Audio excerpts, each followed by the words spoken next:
The planned destruction of my marriage. I was horrified by it.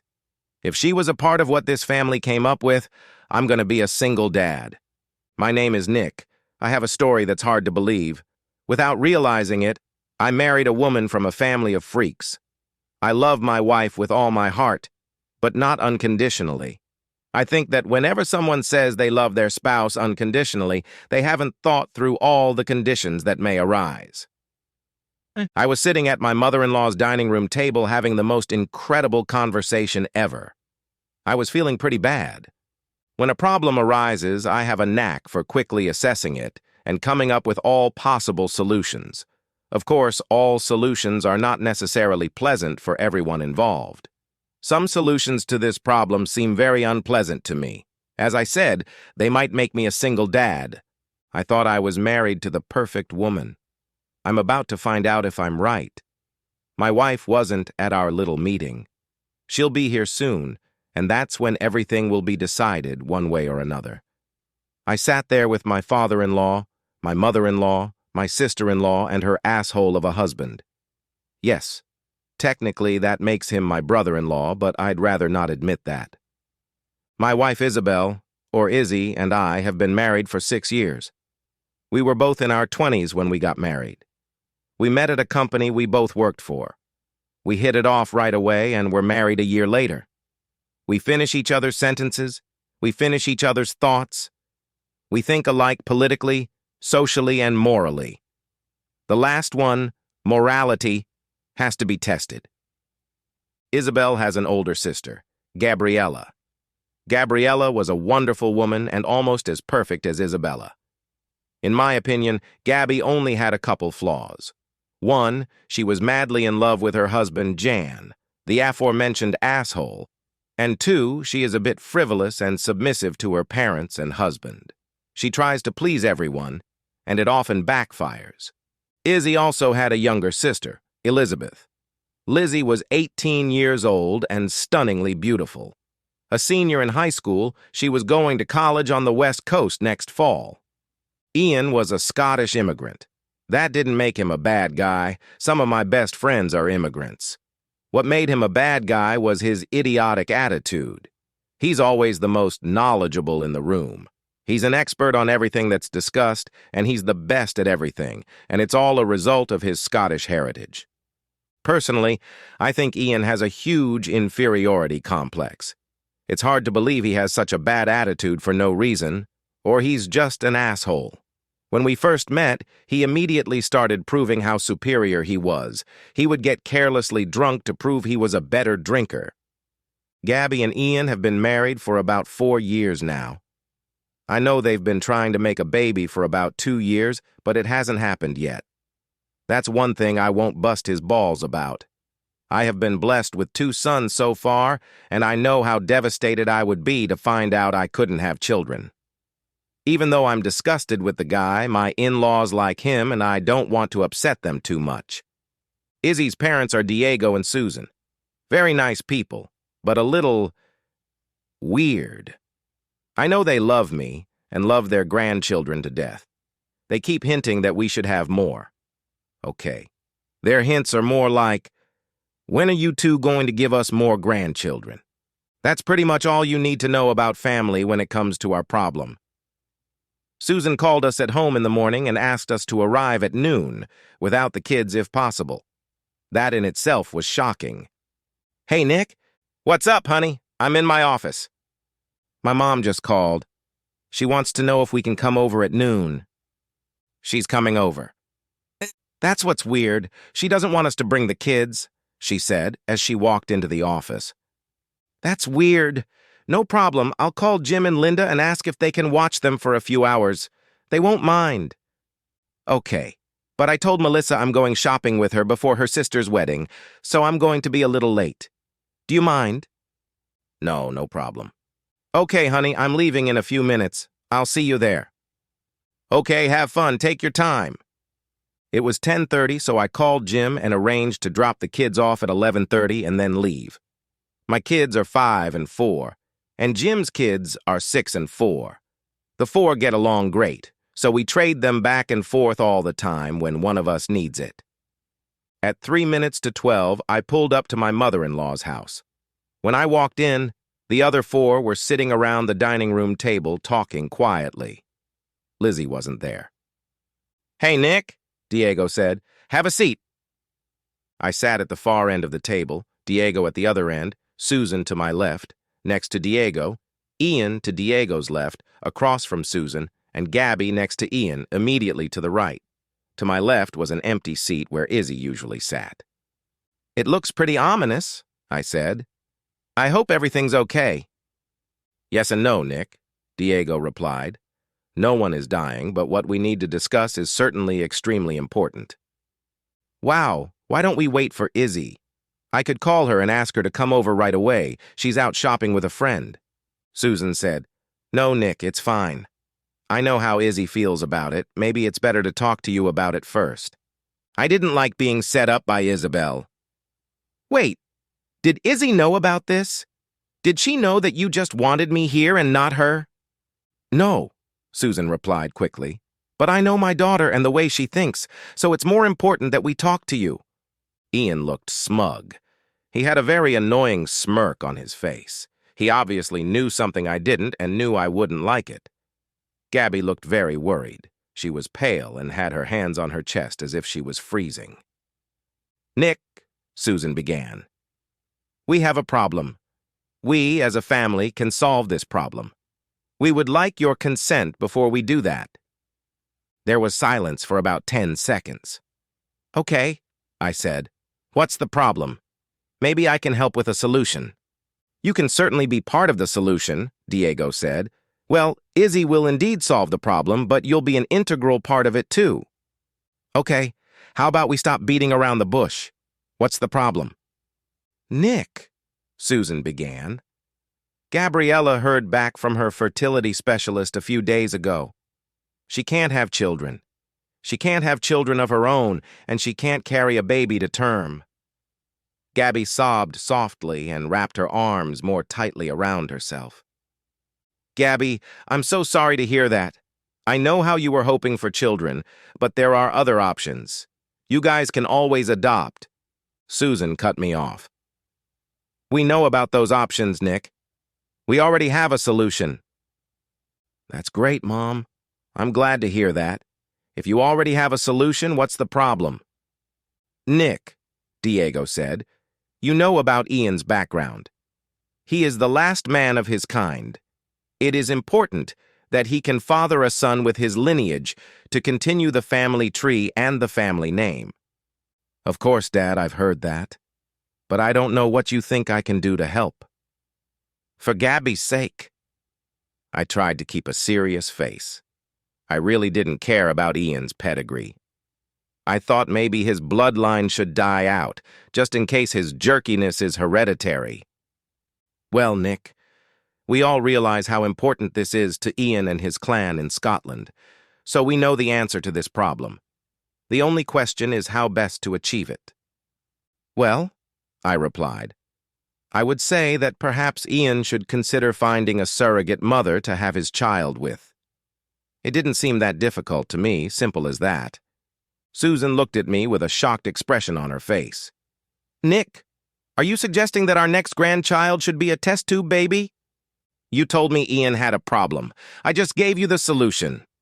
Besides, it won't be a test tube." "But Nick, the baby wouldn't have our blood in it. My grandson wouldn't really be my grandson," she said. I looked at her, and a surprised expression came over my face. "So you're telling me that if they go the adoption route, you wouldn't take the child into your family?" She realized how awful that sounded and tried to back away. "Well, no, that's not what I meant. But we think it's important that the baby has not only Ian's blood, but our family's as well." "Unfortunately, Mom, I don't see how that's possible. Unless, of course, he divorces Gabby and marries Lizzie."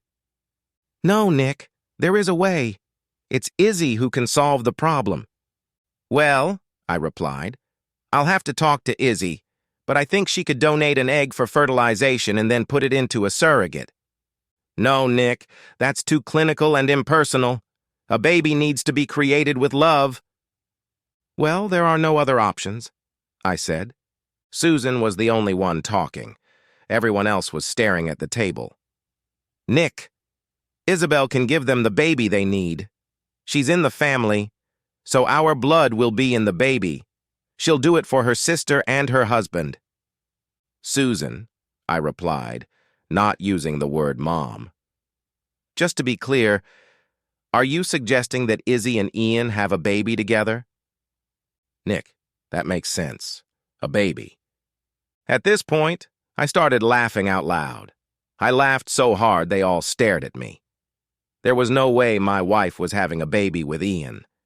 Susan was still the only one talking, which made me believe it was her idea.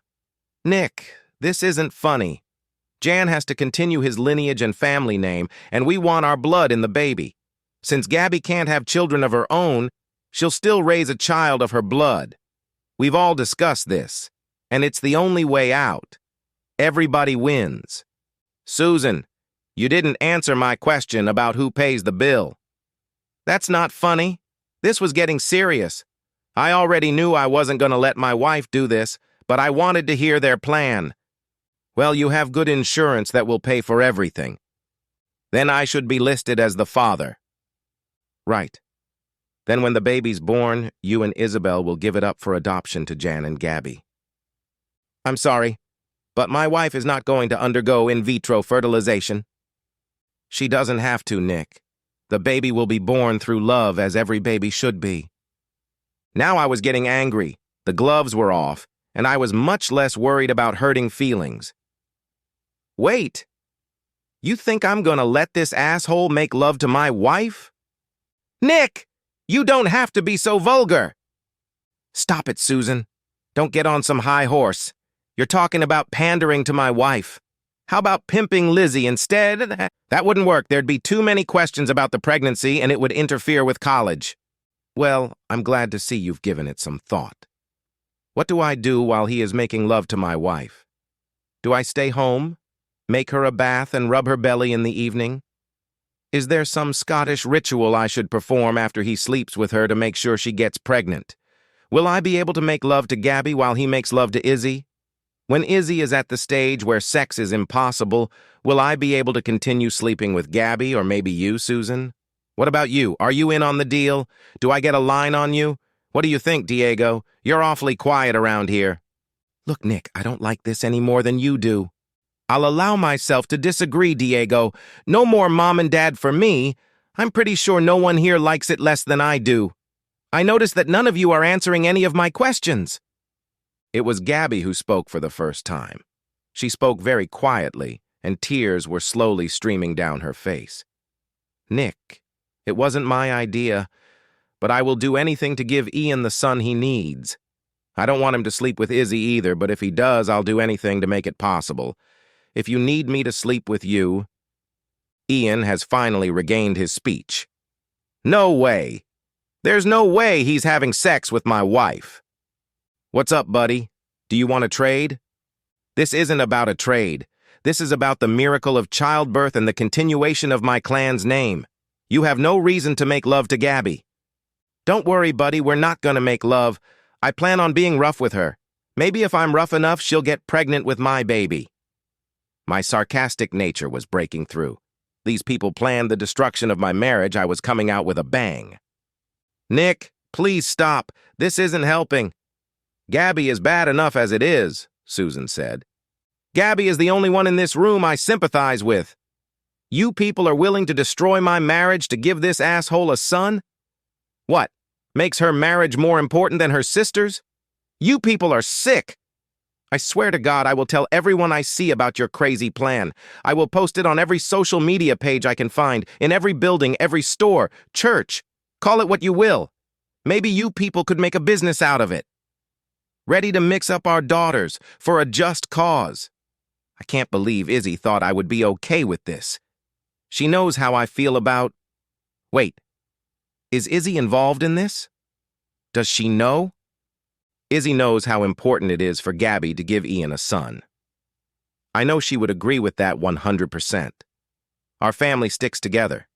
We help each other, and so does Isabel. It's not your decision, Nick. I know how hard this is for you, but you'll see it's the best way, and it'll work out. Susan, maybe I didn't make myself clear enough. Izzy's not going to do this as my wife. You're right, she can do it without my blessing, but if she goes through with it, we'll be divorced. Gabby sobbed. I'm not going to agree to that no matter what you offer me. No amount of sex with Gabby or you or Lizzie will make me agree to it. If Izzy agrees to this, my connection to this family is over. My kids will know exactly what you psychos did to their parents' marriage so that asshole could have a son. Nick, you don't understand. I cut her off again. What I do realize, Sue, is that you have no respect for me or my marriage. As much as I love Gabby, and I do, she's definitely the best one here.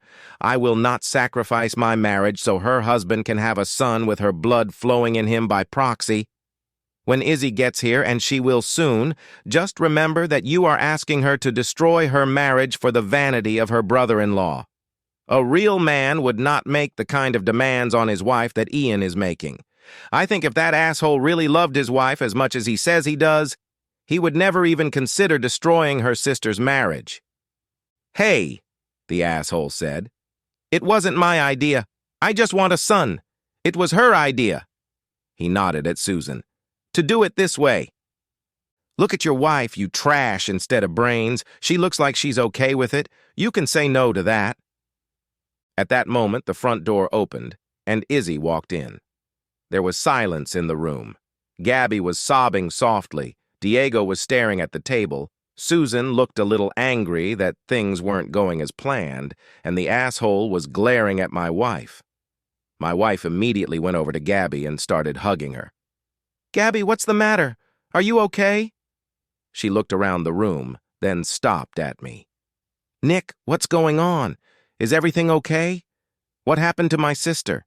Gabby, it's going to be okay. Isabel, I said, please tell me you didn't have a hand in what's going on here. I don't know what you're talking about. Mom told us to come to some important meeting. What's going on? Why is Gabby crying? Okay, I said. I think you're awake now, Sue. I think I'm about to find out where I am. Izzy looked at me in utter confusion. Nick, what are you talking about? What does that mean? Have a seat, Izzy. This is about to get interesting. Ian has a problem, and your mom has decided it's your responsibility to solve it. Izzy turned to her mother, who was looking at me with anger and defiance in her eyes. I hoped I knew Izzy well. Mom, what? What's going on? Isabel, honey, Gabby heard back from the fertility specialist a few days ago. They told her that she and Ian can't have a baby. They said the chances of her having a baby are infinitesimal. It wasn't going to happen. Izzy looked at Gabby. Gabby, I'm so sorry. There have to be other options, though. You could always adopt. Great minds, Izzy, I said. That's what I said. Isabel, that's not the solution we came up with. Whoa. Hold on, Susie, I said. Izzy had never heard me call her mother Susie and looked at me like I had two heads. Don't say we, Susie. I wasn't in this show. Isabel, you know the dilemma Ian is facing. He is becoming the last man in his Scottish clan. We have a solution that will give Ian the son he needs, and Gabby will be able to raise a child that has her blood in it. Will Lizzie carry the baby for them? That's pretty drastic. There are other options. Lizzie could donate an egg that could be fertilized and then carried by a Sir. Isabel, it's been discussed. It won't work. Your best bet is you. Mom, I think Nick and I could talk about it. If it's okay with Nick, I can donate some eggs. Isabel, honey. Nick doesn't have a say in this. It's about our family. Are you saying that Nick is not part of our family? No, that's not what I'm saying. I'm saying that Gabby, your sister, needs your help. She needs you to carry the baby for Ian. Mom, I'd like to... Wait, what? Did you just say you wanted me to carry Ian's baby? She turned to me and laughed very nervously. I had a "how about it" expression on my face with my eyebrows raised. Nick, is this a joke? No, honey, it's not a joke. Your mother doesn't just expect you to carry Ian's baby. Izzy burst into laughter. She covered her face with her hands and laughed for about 10 seconds. When she calmed down, she looked at Ian, who was red as a beet and angry that she was laughing at the idea of having sex with him. Izzy turned and looked across the table at Gabby. Gabby, I love you so much. There's almost nothing I wouldn't do for you. One of the things I wouldn't do is sleep with Ian. I wouldn't do that even if Nick said it was okay. I love you so much, but I wouldn't risk my marriage for Ian to have a son. Susan tried again. Isabel, please think about it. Don't make any hasty decisions. Mom, listen to me. At this point, I can promise you that your relationship with Nick is permanently damaged. I'm sure you'll never hear him call you Mom again. It's no secret that Nick and Ian don't get along very well. Now it's going to get even worse. I know it wasn't Gabby's idea, and I'm sure Nick knows it too, so hopefully it won't affect their relationship. At least he'll feel sorry for her. Dad, I can't believe you're sitting here agreeing with all this. I'm pretty sure you're going to see Nick a lot less often now, which means you'll only see the kids when I bring them here. You know what? I don't blame him. I'm not going to argue with him about it, and I'm not going to try to get him to come here. It's not going to happen. You better hope he doesn't ban you from our house, because if he does, you won't be welcome there. Please understand, Nick is my husband. I love him. I will do everything in my power to make him happy. There is no competition between you and Nick. Nick always wins. I would never do anything to break his heart. I would never cheat on him. Nick, I want to leave. Can we go? Absolutely, sweetie. Gabby, I'm so sorry about your situation. Please call Izzy later or just stop by anytime you want. The rest of you probably shouldn't come over. I think we'll leave it for a while and then discuss it again. I stood up, and Izzy hugged me tightly. As she stepped back, Gabby came over to me too, gave me a big hug, and kissed me on the cheek. Nick, I'm so sorry about what happened. It's okay, Gabby. I love you, and your sister loves you, and we're both with you always. 6 months later, I heard the front door open and slam shut. Nicholas, are you home? I'm in the study. What's the matter? I was startled when she called me by my full name. The news was either very juicy or very bad. Let's go to the kitchen. I need to talk to you while I make dinner. I walked to the kitchen and leaned my back against the counter. Okay, beautiful, what's wrong? You won't believe what happened. I talked to Gabby today, and it turns out she's not sterile. Wait. What? What about the doctors? Well, obviously Gabby misunderstood what they said. You know how thoughtless she is. When they said she couldn't have a baby, they meant Ian. He's infertile. Gabby's fine. Oh, that's amazing. Has your mom decided who's going to be allowed to get her pregnant yet? That's very funny. She and Ian are almost done. She's really getting tired of his yarn. She said even his Scottish accent is starting to get on her nerves. Well, it's for the best for her. Well, are you ready to start trying number 3? I love you, sweetheart. The end. Subscribe to my channel. Thank you.